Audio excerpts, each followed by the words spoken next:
So hello बच्चा gang, क्या हालचाल? एक नंबर। और आपके सामने हाजिर है आपके गब्बर सर। तो गब्बर सर आए हैं फाइनली बच्चों का corporate accounting and financial management का पेपर आज हो चुका है और उसकी हम एनालिसिस करने वाले हैं कि आपका कैसा एग्जाम रहा, क्वेश्चन कैसे कैसे आए थे, कैसे कैसे आपने सॉल्व किया होगा और आपके हिसाब से पेपर कैसा था। देखिए बेटा, मुझे लगता है अगर मेरा पॉइंट ऑफ व्यू आप लोग जानना चाहो तो मेरे हिसाब से जो पेपर था वो ना ही ज्यादा इजी था और ना ही ज्यादा हार्ड था। देखा जाए कॉर्पोरेट अकाउंटिंग में कुछ क्वेश्चंस ऐसे आए जो इजी थे और एफएम में भी कुछ क्वेश्चन ऐसे आए। कॉस्ट ऑफ कंट्रोल का तो भर भर के आपको 20 नंबर का दे दिया, वहां आपने उसे किया होगा। ठीक है, फिर भी आप लोग भी बताइएगा कैसा आपका पेपर रहा। कॉर्पोरेट अकाउंटिंग की अगर आप वार्म अप सेशन कल का देखा हो तो एक बार अभी जाके दोबारा देख लीजिएगा। मैंने आपसे कहा था कि शेयर्स का एक फुल फ्लैज क्वेश्चन कर लेना, आएगा, आया, लेकिन लेवल उस लेवल का नहीं था, इजी था।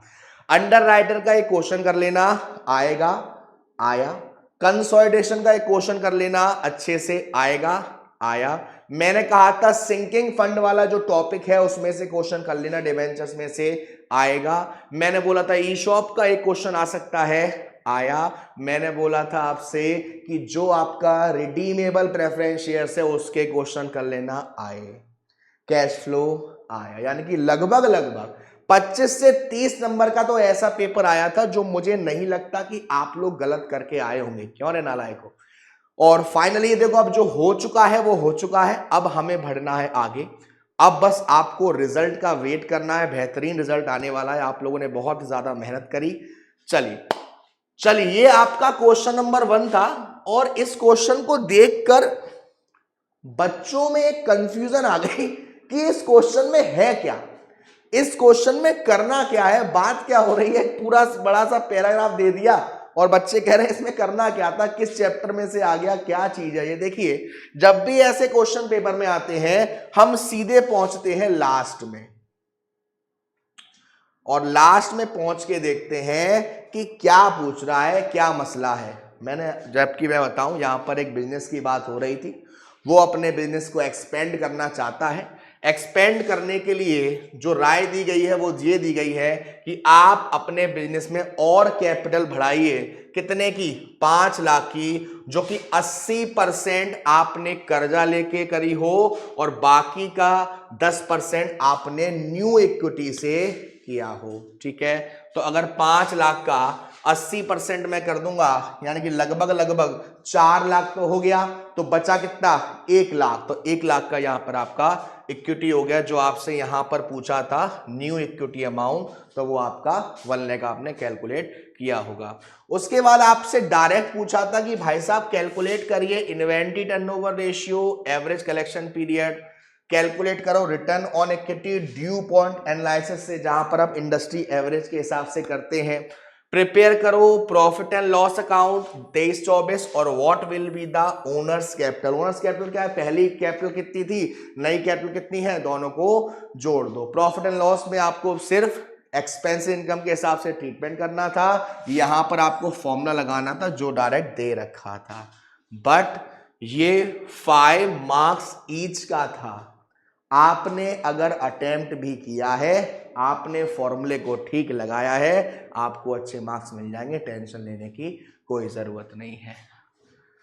नेक्स्ट क्वेश्चन अगेन, अब यहां पर एक नया कारनामा देखने को मिला जहां पर कुछ मिसिंग वैल्यू थी और आपको पता लगाना था कि यहां पर अमाउंट कितना आएगा। इसकी हेल्प के लिए आपको देखो यहां पर चीजें आपको दे रखी थी। सिंपल है, आपको जो आपने इन्वेस्टमेंट किया है उसकी रेट दे रखी है, आपने जो बोरोइंग्स करी है उसका भी रेट दे रखा है। तो सिंपल करना था, आपको इस अमाउंट को डिवाइड करते करते इसका आंसर निकालना था और उस वैल्यू को वहां पर रखना था और रखने के बाद आपको टोटल करना था कि एसेट्स कितनी है और लायबिलिटी कितनी है।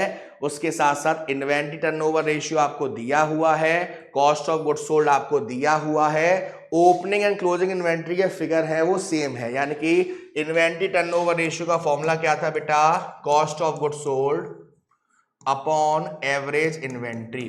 इन्वेंट्री टर्नओवर रेशियो कितना है 5, कॉस्ट ऑफ गुड्स सोल्ड कितना है 15,000 ही ले लेता हूं, लाख में है, और एवरेज इन्वेंट्री, ठीक है। अब जरा आप क्रॉस मल्टीप्लाई करेंगे तो average inventory 5 is equal to 15,000, average inventory 15,000 divided by 5 यानी कि ये आ गया 3,000।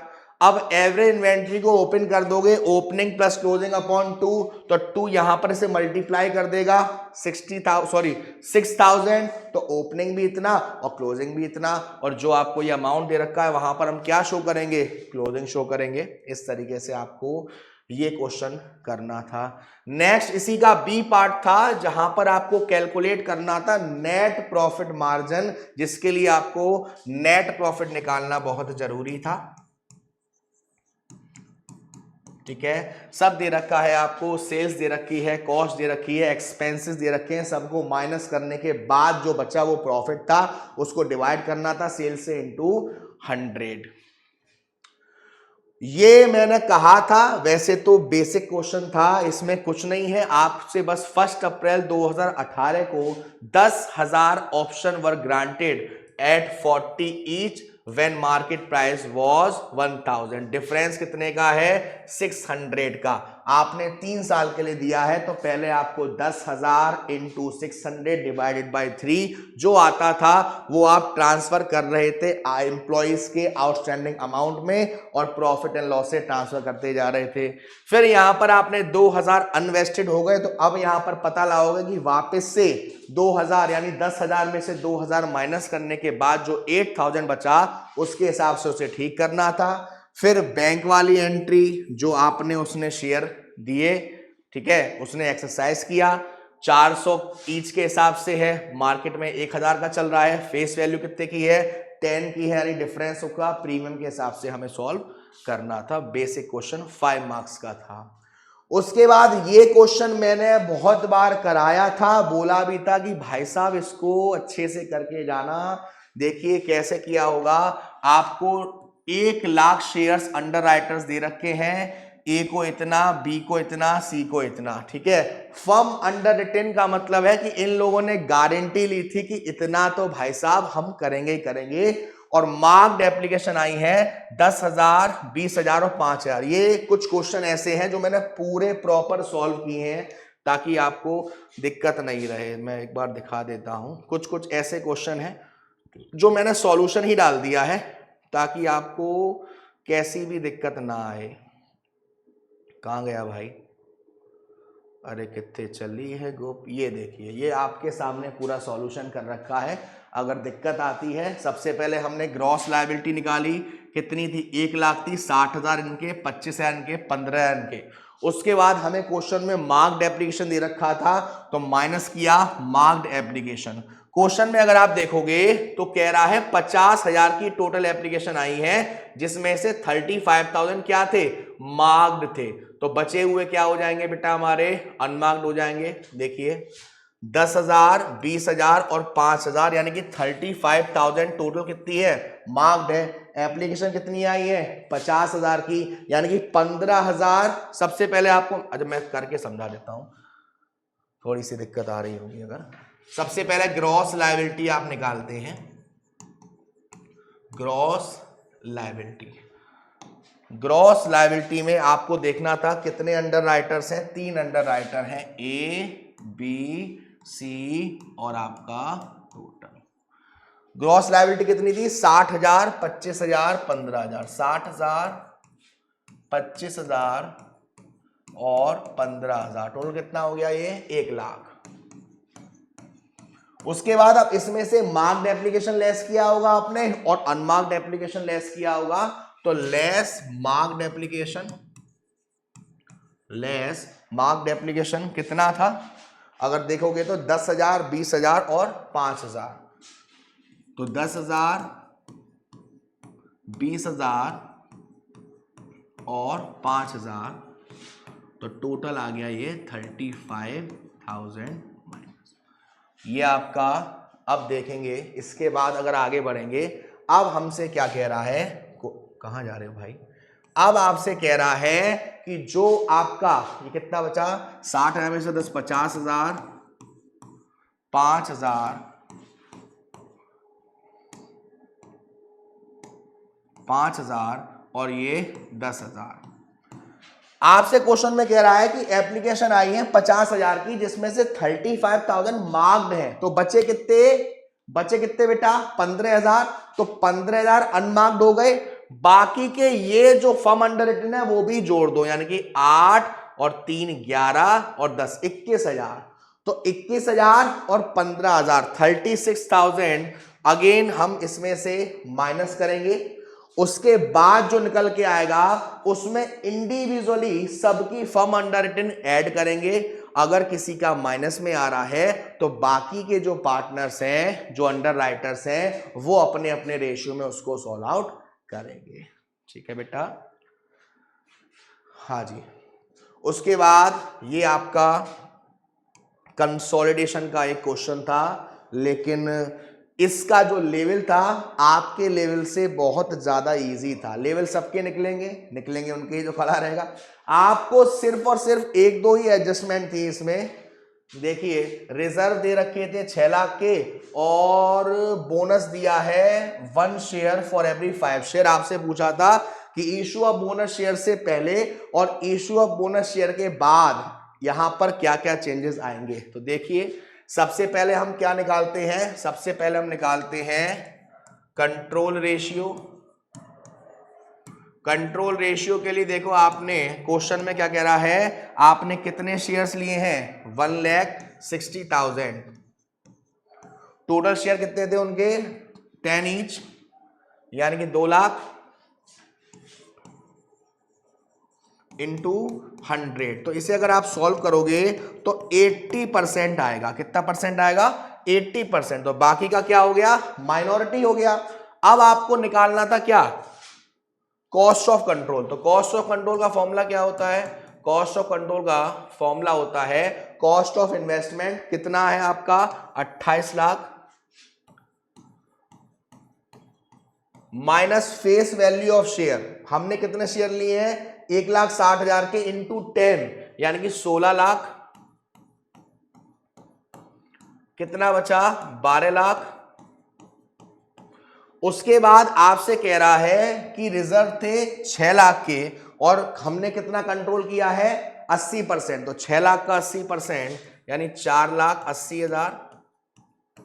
इसको भी माइनस कर दो तो ये शायद 7,20,000 आएगा क्या? देखते हैं।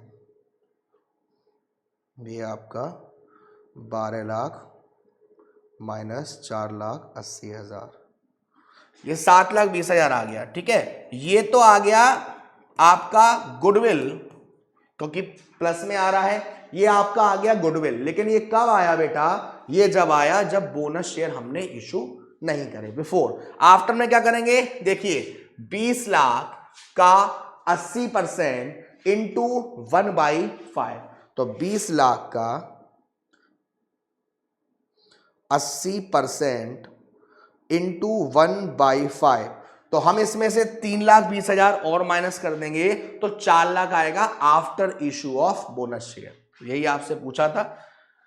फिर आपको बेसिक एंट्री पास करनी थी बोनस शेयर इशू करने की, तो वो बेसिक आपने करी होगी। ठीक है ना?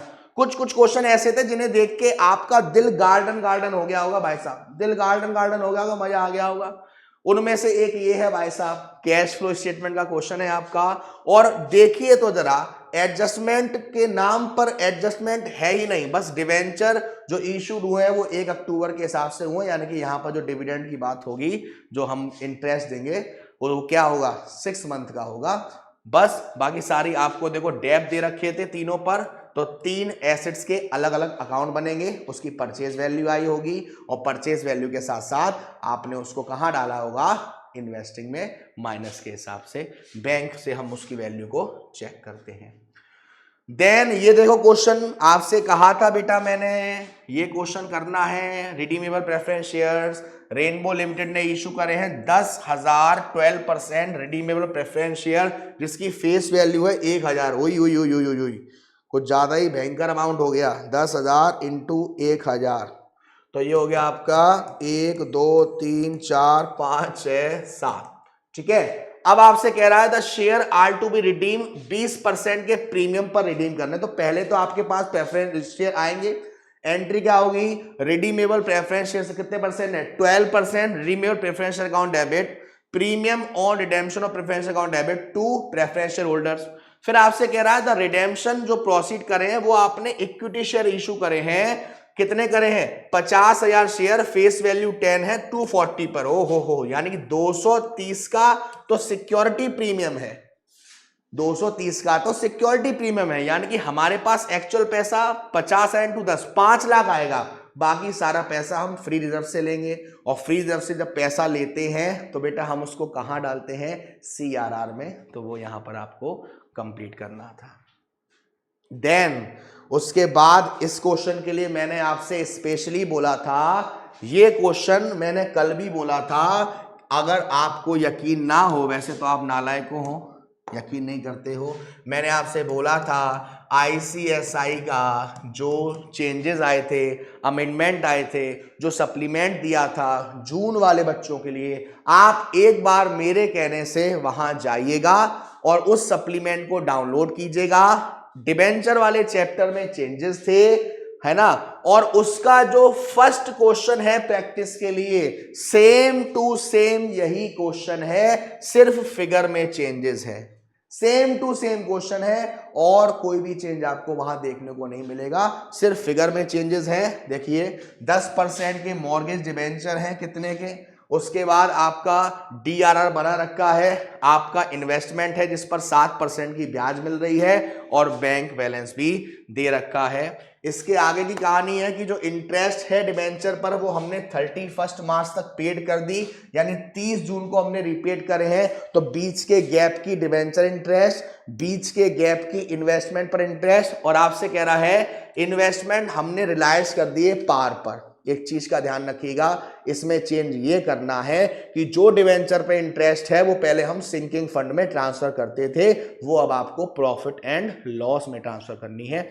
दूसरा, इन्वेस्टमेंट आपने पार पर लेस कर दिए, कोई प्रॉफिट कोई लॉस की बात ही नहीं हो रही है, तो bank account debit to investment किया, फिर आप DRR और डिवेंचर्स का पेमेंट कर देंगे।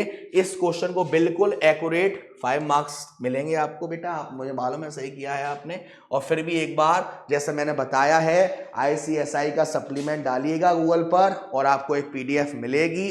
PDF में डिवेंचर्स में चेंजेस आए थे, DRR के परसेंटेज में चेंजेस आए थे, उसका बिल्कुल पहला क्वेश्चन देख लीजिएगा, सेम टू सेम है, बस वैल्यू चेंज है। ठीक है, नेक्स्ट क्वेश्चन।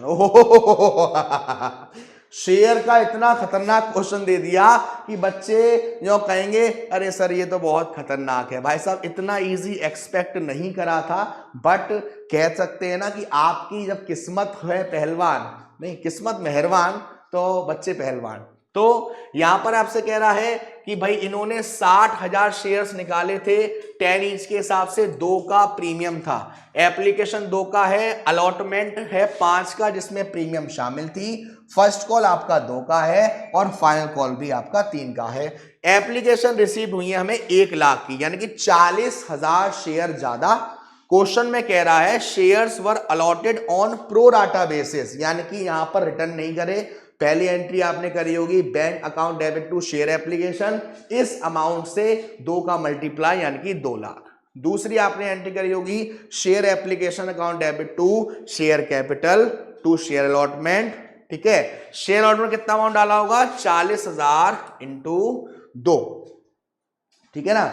फिर थर्ड जब अलॉटमेंट पे आओगे तब आपसे कह रहा है 1,000 शेयर जो वॉल्टर जी को दिए थे, उन्हें अलॉट किए थे, वॉल्टर डिड नॉट पे the allotment money and subsequent calls Walter shares were forfeited.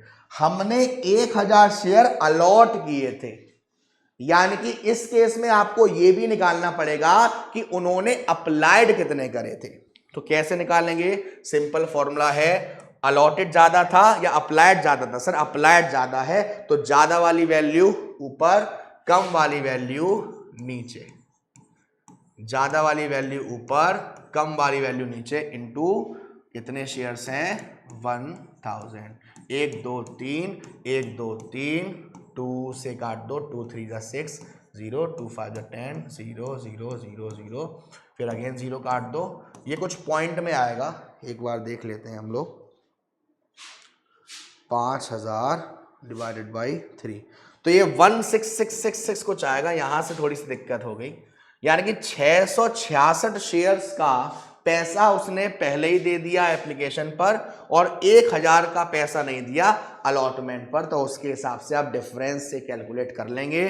फिर शेयर्स को फॉरफिटेड किया है, जो शेयर आपने दिए हैं उस पर प्रीमियम भी था। तो जब आप शेयर फॉरफिटेड की एंट्री पास करेंगे तो share capital account debit, security premium account debit, 2 share allotment और 2 शेयर फॉरफिचर। सेकेंड एंट्री जब आपने पास करी रीशूट की तो बात ही नहीं करी गई है भाई साहब, क्वेश्चन यहीं की यहीं खत्म हो गया।